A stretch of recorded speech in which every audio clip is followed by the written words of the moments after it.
design of the machine becomes so odious, makes you so sick at heart that you can't take part. You can't even passively take part.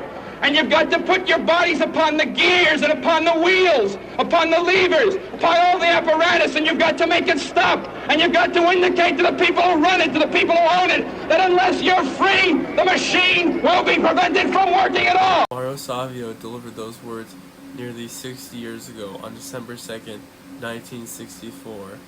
Although some people might argue that his words don't have much validity today, as they were arguing for this freedom of speech of African Americans, and now that has been achieved in America, I'd argue his words have everything to do with today and can exist in a separate context that he even thought of.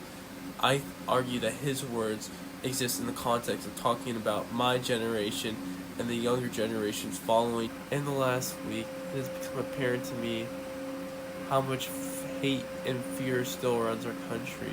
Hate of the unknown and fear of the unknown, and that is prevalent in the results of last week's election. As a young, privileged, white 17-year-old in America, I admit I have freedoms, I have rights, but I can still critique our government. That's what a democracy is for. I understand that I have privilege, and I understand that there are individuals in America who have so much less privilege than me. But I'm just trying to comment on the fear that has become enthralled into the American man's ideology. Many Americans look at the political system now and think, I don't know which candidate to vote for, because what happens if neither of the candidates represent my ideologies or my ideas? And I think it's important for Gen Z to take a stand and to find our ground and to find where we are on this system.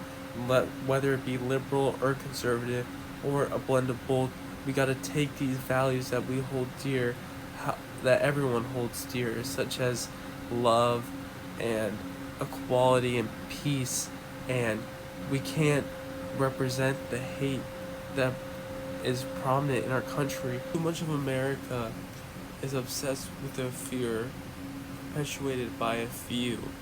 Look at this stat. That's crazy. 1 in 4 Americans are scared of illegal immigrants when there's proof that illegal immigrants are in fact a savior to our economy, and if illegal immigrants were deported, it'd actually be a travesty for the American system.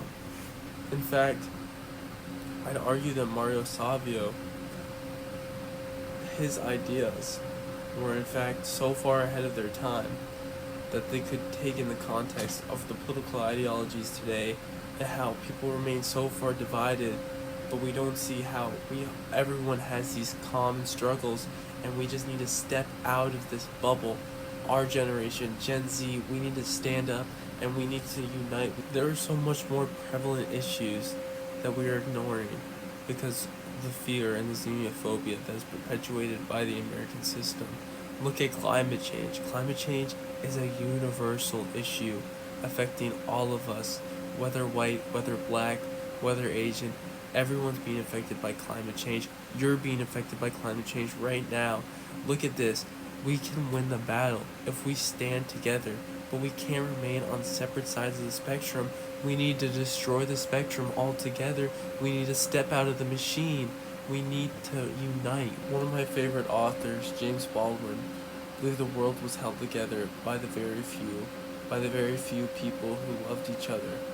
I believe that we can change this, that our generation can be the first generations to lead a path of love and show that a path of love is possible, not a path ruled by hate, not a path ruled by the fear of war, the fear of hunger.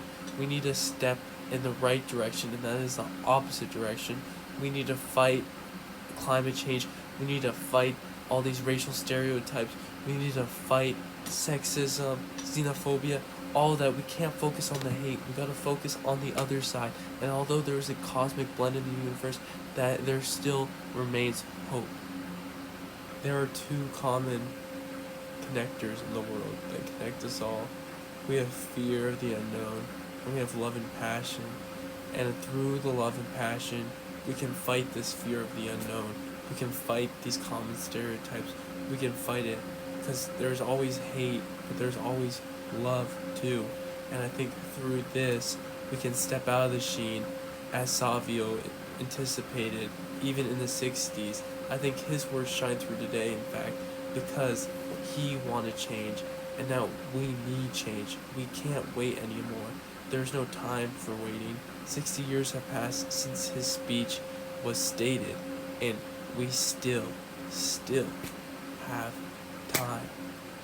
I think when we as humans see that there is a glaring similarity between all of us in commonality, when we realize that through all our differences that make us up, it creates a similarity, how we're all so self-absorbed. And if we just look up and look at all these different values that people hold dear, we will start seeing some glaring central values or themes of life, of love, of liberty, and we can reject this bigotry. We can reject this awful fear of this hate.